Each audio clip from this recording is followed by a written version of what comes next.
نحمدہ و نصلی علی رسولہ الکریم اعوذ باللہ من الشیطان الرجیم الصلاۃ والسلام علیک یا رسول اللہ وعلی آلک و اصحابک یا حبیب اللہ. درود و سلام ہر ہمارے آقا نامدار حضرت احمد مجتبیٰ محمد مصطفیٰ صلی اللہ علیہ وسلم پر، ان کی آل پر، ان کے اصحاب پر، ان کی ازواج پر، ان کی ذریت پر اور اولیاء امت پر. ناظرین، میں معذرت چاہتا ہوں کہ کافی دیر سے ہم آپ کی خدمت میں حاضر نہیں ہو سکے، کچھ مصروفیات کی وجہ سے، جس کے لیے ہم کافی معذرت خواہ ہیں، اور امید ہے کہ آپ ہماری مجبوری کو سمجھتے ہوئے ہماری اس کوتاہی کو درگزر کریں گے. آج کا ہمارا موضوع ہے جو کہ تصوف کی دنیا میں سب سے زیادہ متنازع موضوع آج کی دنیا میں ہے، سما. کیا سما جائز ہے؟ کیا سما کی جو محفل ہے، جو اس میں وہ ساز و سنتور ہے، کیا وہ جائز ہے؟ اگر ہے تو اس کی دلیل کیا ہے؟ اگر نہیں ہے تو پھر اس کی وجہ کیا ہے؟ کیوں ہم پھر سما کی محفل میں جاتے ہیں؟ دونوں پہلو پہ آج ہم ایک عاشق رسول سے اس بارے میں ایک گفتگو کریں گے. مولانا جاوید گمادی صاحب کی زبانی ہم اس کا جواب سنیں گے اور تفصیلی سنیں گے. آئیے جاوید صاحب سے سنتے ہیں کہ محفل سما جائز ہے یا نہیں. آئیے سنتے ہیں. اس کا جواب خود قرآن مجید نے دے دیا ہے. سورہ اعراف میں اللہ تعالیٰ نے یہ بتا دیا ہے کہ اے پیغمبر، آپ لوگوں کو اچھی طرح زور کے ساتھ بتا دیں کہ کھانے پینے کی چیزوں کے سوا میں نے صرف 5 چیزیں حرام کی. یہ اللہ تعالیٰ کا ارشاد ہے کہ اے پیغمبر، آپ لوگوں کو بتا دیں کہ کھانے پینے کی چیزوں کے سوا میں نے صرف 5 چیزیں حرام کی ہیں. اور پھر اللہ تعالیٰ نے گن دی ہیں وہ چیزیں.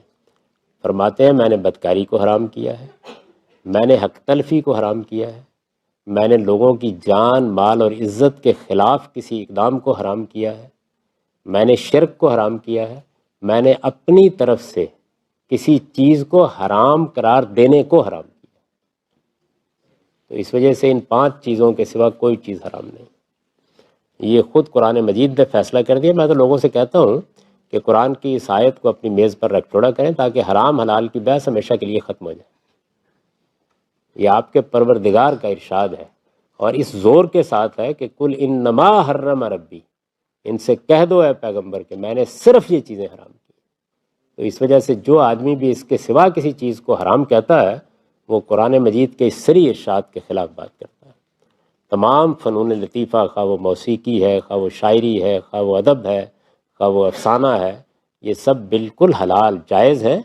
ان کا کانٹینٹ دیکھا جائے گا. اگر ان میں سے کوئی چیز، تو 5 چیزیں جو ہیں ان میں سے کوئی چیز پائی جاتی ہے تو پھر اس کے اوپر گفتگو کی جائے گی. حرام صرف وہ چیزیں ہیں. تو اس وجہ سے نہ شاعری حرام ہے، نہ مصوری حرام ہے، نہ موسیقی حرام ہے، نہ غنا حرام ہے، کوئی چیز بھی حرام نہیں. یہ ساری چیزیں اللہ کی نعمتیں ہیں.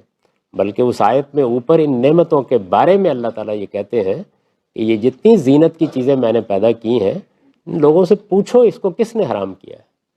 بلکہ عام طور پر ہوتا ہے لوگ کہتے ہیں کہ جی ٹھیک ہے اللہ نے پیدا کر دی ہیں تو یہ تو ہمیں نہیں چاہیے کہ ہم اچھے مسلمان اس سے فائدہ اٹھائیں. اس کا بھی جواب دے دیا ہے. آگے فرمایا ہے للذین آمنوا، میں نے پیدا ایمان والوں کے لیے کی. تو اس لیے یہ ساری چیزیں بالکل جائز ہیں. ان کا استعمال برا بھی ہو سکتا ہے، اچھا بھی ہو سکتا ہے. میں نے کئی مرتبہ یہ بتایا کہ دیکھیے مولانا الطاف حسین حالی ہمارے بڑے شاعروں میں سے ہیں، خود شاعر ہیں. مسدس میں کہتے ہیں کہ جہنم کو بھر دیں گے شاعر ہمارے، گناہ گار وہاں چھوٹ جائیں گے سارے، جہنم کو بھر دیں گے شاعر ہمارے. تو یہ شاعری پر تبصرہ نہیں ہے، یہ شاعروں نے جس طرح کی شاعری کی ہے اس پر تبصرہ ہے. تو کوئی تصویر، کوئی موسیقی، کوئی غنا، کوئی اور چیز اگر اپنے اندر ولگیرٹی رکھتی ہے، اگر وہ بدکاری کو فروغ دے رہی ہے، اگر اس کے ذریعے سے شرک کی تبلیغ ہو رہی ہے تو اس کو روکا جائے گا. ان میں سے ہر چیز بالکل جائز ہے. حرام صرف 5 چیز.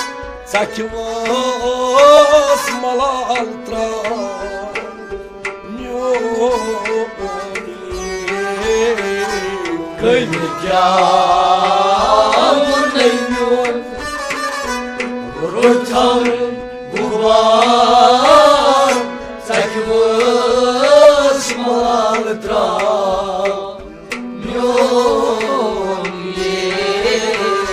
Gölja Bortlengon Rot tham Kubar Sakos Malal Tra